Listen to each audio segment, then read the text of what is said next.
सलग लढाई आहे अशी देशात नसन झालं आणि आपल्या राज्यात पण 2 वर्ष सलग आंदोलन इतक्या ताकदीनं टेम्पो न कमी होणारं एवढंच आंदोलन असत म्हणजे स्तुती नाही करत पण परत लाखात आणि परत कोटीत असं नाही नसता कोटीतलं लाखात येतं आणि लाखातलं परत शेकड्यात येतं हे असं झालं हे वाढतच जात आहे म्हणजे हे पहिलं आंदोलन आहे त्यामुळे मी ते बाकीचे विचार नाही करत कधीच.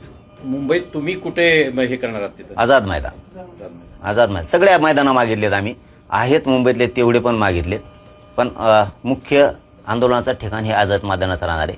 पण आता पोराला झोपायला त्याला सगळे BKC मैदान छत्रपती शिवाजी महाराज पार्क तिथले असणारे सगळे ग्राउंड आम्ही मागितलेले आहेत त्यांना.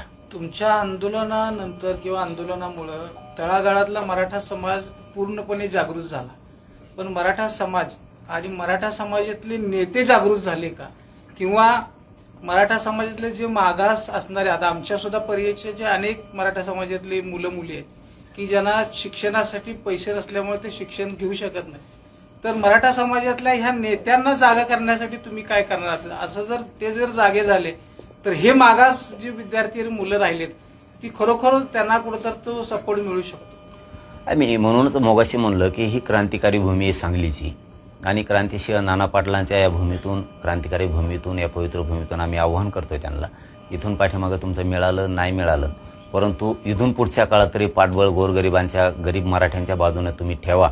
सगळे राजकीय पक्षातले जेवढे लोक आहेत जेवढे आमदार मंत्री खासदार पदाधिकारी सगळ्या नेत्यांनी उभा राहा. शेवटी समाज तुम्हाला कधी विसरणार नाही.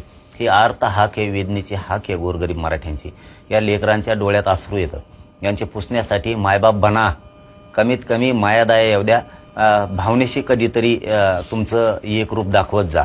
आमचं विनंतीपूर्वक तुम्हाला आव्हान आहे की सगळ्या पक्षातले सगळ्या मराठ्यांच्या नेत्यांनी या अंतिम या भूतोना भविष्यात अशी लढाई ही यावेळेस अंतिम लढाई होणार आहे याच्यात तुम्ही सगळेजण सहभागी व्हा सगळेजण साथ द्या. या क्रांतिकारी भूमीतून तुम्हाला माझं विनंतीपूर्वक आव्हान आहे सगळ्यांना.